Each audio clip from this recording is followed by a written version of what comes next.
Here we are once again with the series that features Pedro Pascal having to protect a young person through a very dangerous time in human history. Ladies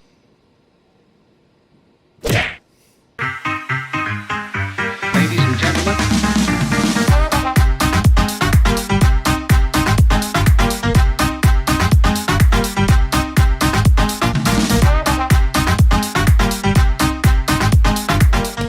Hey, what's going on, everybody? It's your boy Will, and welcome back to another spoiler review. We are taking a look at the first episode of Season 3 of The Mandalorian. This is a spoiler review, so if you haven't watched the episode yet, please make sure you pause this video, go check it out, and then come back and hear my spoilery thoughts on it. And if this happens to be your first time checking out one of my videos, hi, my name is Will, and I do geeky stuff on the internet. I do reviews and reactions, discussions of gaming, some drinking. Just try to have a lot of fun. Hope you enjoy watching this video as well. And if that happens to be your bag and you're interested in hearing my sort of point of view as a geeky bear on this vast internet, please subscribe to the channel. It would really help me out, and I would really appreciate it. So let's take this time now to revisit and be reintroduced to our favorite father-son duo of the galaxy. You'd be surprised how many different father-son duos there are in the galaxy.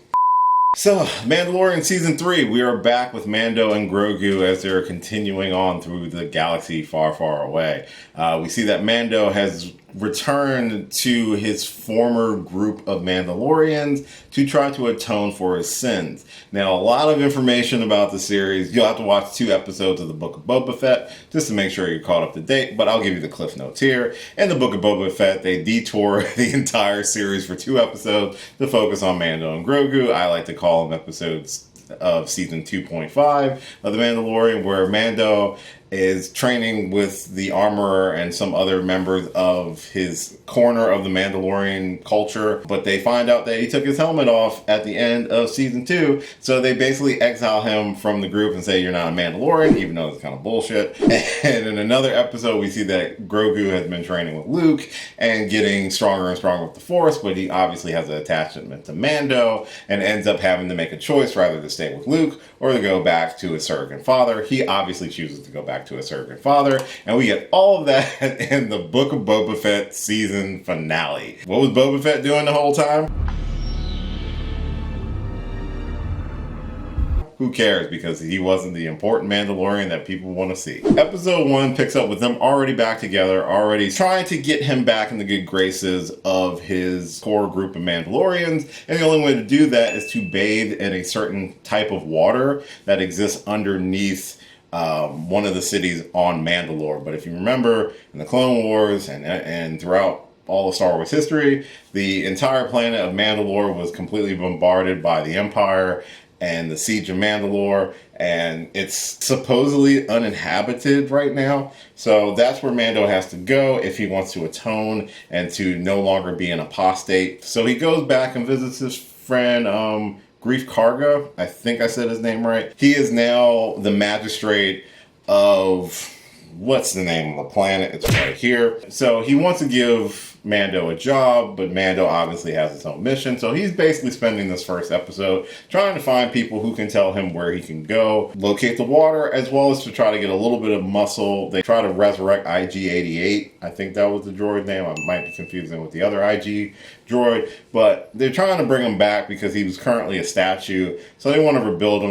At least Mando wants to, so he can have somebody that he trusts, and that's the only droid that he actually trusts, which is actually nice and shows character growth from his distrusting of droids all the way back in season 1. We get some cameos too from, like, there's the little species that was Boba Frick's species from Rise of Skywalker, but the little Boba Frick species tries to help. There's a little bit of kind of comedy mixed in there with translating between the, I'm just going to call him Boba Frick, and Mando, and Griff,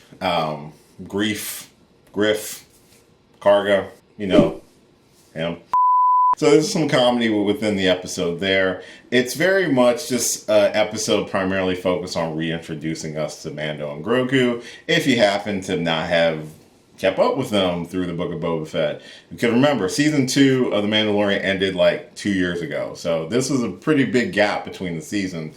And there's not really a full explanation of the amount of time that passed from the end of that season to where we pick up in season 3. So it's still left to be officially determined how much time Grogu spent with Luke, how much time Mando was on his own, and the whole 9 yards. This episode is really just meant for the audience to kind of reintroduce us and give us the idea of what this season is going to be about. It's going to be about him trying to atone for removing his helmet and get back in the good graces of his sect of people, while also trying to figure out, I guess, what's going to happen with the Mandalorian people, and also to continue being the guardian now for Grogu officially without having to worry about taking him someplace else. And they drop mentions of what happened with Moff Gideon. He's currently on trial and in prison. And Cara Dune's character, they kind of mentioned that she's off doing something else. That's just really meant to write off, what's her name?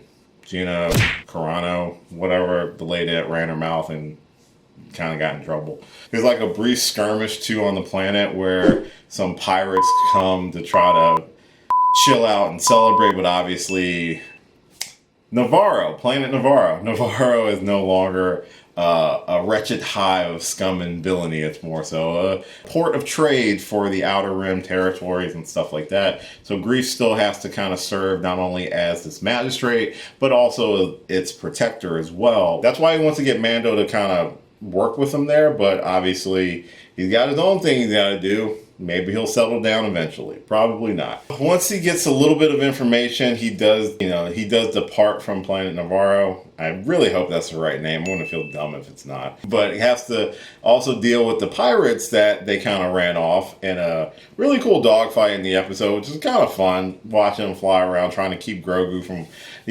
falling out of the seatbelt. It's very light humor mixed in with this action piece in the middle towards the end of the episode, because once he dispatches with some of the fighters and gets away from the pirates, he heads to some planet. It's not Mandalore, but he does run into Bo-Katan again, played by Katie Sackhoff, who has returned. She is kind of without a force. Apparently, without the Darksaber, people aren't going to follow her. And Mando is still in possession of the Darksaber. And there's a kind of a tense interaction between the two. She's obviously very upset that she still doesn't have the Darksaber, and the person that has it is not someone who she maybe feels like can actually lead the people, especially being a part of a very, very intense sect of Mandalorians who were, according to Bo-Katan, very much instrumental in causing the divide between the different factions of Mandalore and led to them eventually being scattered to the winds.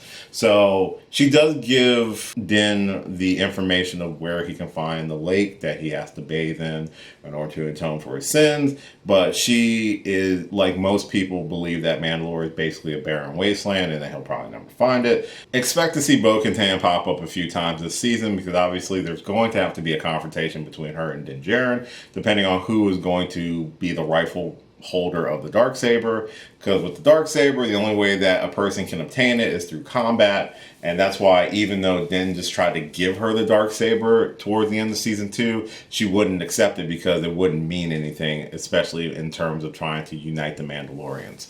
So we know where he's going. He's heading to Mandalore. We're probably going to spend some time on Mandalore, while also probably him continuing to guide the adolescent Grogu through his training to eventually become a Mandalorian. I did think the first episode was fine.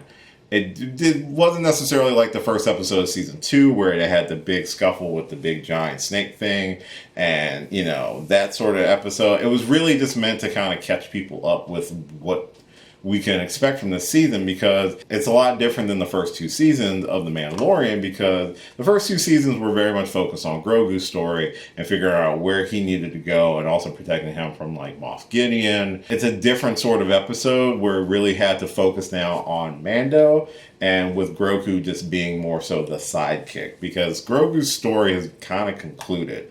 He found his people. He was sent to be with his people. He didn't want to be with his people. He wanted wanted to be with his father. His father is Mando. So that kind of became the focal point of the first 2 seasons, along with the whole Empire hunting Grogu sort of thing, that whole thing. But that's kind of gone to the wayside a little bit. So this season seems very much poised to be totally on Mando's story, totally on the whole conflict with the Mandalorians, who will be the rightful ruler or rightful leader of their people. Will Din get some level of redemption for removing his helmet, but will he also realize that might not be the path for him? Maybe him being an apostate like he is in this at the beginning of the season is going to be eventually where it leads to him. He's only an apostate from this sect of Mandalorians. Other Mandalorians that he's encountered, like Bo-Katan, don't hold that sort of rigidness when it comes to maintaining their helmets and keeping them on all the time. So it'll be interesting to see how this transpires this season. It's going to be interesting going to Mandalore finally and actually seeing it in live action and what that sort of means for Din Djarin, who I don't even know if he was ever on Mandalore before. I don't even think he has a true connection to Mandalore. I don't remember, it's because it's been so long, how his connection with the Mandalorians is. Was he, when they found him and saved him, was this after the whole siege of Mandalore? I want to say it is. I want to say this is well beyond that. But if that's the case, then Bo-Katan looks great for pushing like mid 50s, because she was in the Clone Wars, and this takes place after Return of the Jedi, which there was at least a 30-year gap. So unless she was very young animated, I'm rambling right now. A couple things in the episode I did like. I like the opening action sequence when Mando saved his former sect as they were doing, like, I want to say a baptism of a new young Mandalorian who was getting his helmet, and before he was able to take the oath fully and about, never take off your helmet, they're attacked by this giant, like, alligator turtle or something, which it's surprising that it got that close depending on how deep that water was going to be. But that was a cool sequence, and Mando comes flying in and kind of saves him. I like the father-son relationship is a permanent thing now, so that's always fun to see. And I like that Grogu is kind of just more so just like, he's like the Groot now, where the story's not completely focused on him, is just he's there for some comedy relief, and it's really going to focus finally on Mando's story beyond just he's a bounty hunter. He has a purpose, and his purpose is to try to atone for his transgression and atone for his sins. At least that's probably through a good portion of the season. I can assume there will be a primary antagonist, or if the conflict of the Mandalorians is going to be the actual focal point of the season, which I think would be very interesting. That where you don't have to necessarily include like Empire stuff in it. You don't have to like have Moff Gideon break out of prison. I feel like I'm telegraphing what's going to happen in a couple episodes. I can see the future! You can focus on this struggle of uniting the Mandalorian people and trying to find balance between the two different primary factions that we've seen in the first 2 seasons of The Mandalorian. It was definitely more of a slower paced episode. It really wasn't like boombastic right out the gate. It was just sort of like, hey, remember these guys? It's been a few years. Here we go. This is what the story's going to be. Then we'll get to the big boombastic stuff a little bit later. And that's fine. That kind of works for this episode. Overall, I did enjoy the first episode. I don't remember how many episodes this season is going to be, but I will be doing individual reviews for each one. I'm going to try. If stuff gets delayed, it'll get delayed. Like I'm recording this on Sunday, and I watched the episode on, I think, Friday because I was out of town when it first aired on Wednesday. So it's a little late. Sorry, I'm going to try to get them out a little sooner if I have the time. But just make sure you subscribe. That's the easiest way to keep up when new videos drop. And, you can follow me on socials to know when I post stuff. So, anyway, that is going to do it for this episode 1 spoiler review for The Mandalorian Season 3. Episode 1, entitled, I believe it is The Apostate. Comment down below, let me know your thoughts on the episode. As always, thank you so much for checking out this and all my videos. I really do appreciate it. If you did enjoy this video and you happen to Like to check out some of the other videos I have on the channel right now, please subscribe. It would really help me out, and I would so appreciate it. You can follow me on a lot of different social media platforms listed at the end of this video. I do have, like I said earlier, a ton of videos on here that you're more than welcome to check out. Like, share, subscribe, all that fun stuff. And as always, until next time, I will catch you later. Hey, thanks for watching this video. If you did like this video, why not give me a thumbs up and share it with your friends? You can subscribe to the channel by clicking on my gorgeous little face right over there. You can follow me on all the various social media platforms right below. And last but certainly not least, if you've got a few extra minutes, why not check out one of the lovely videos floating right over here. Later.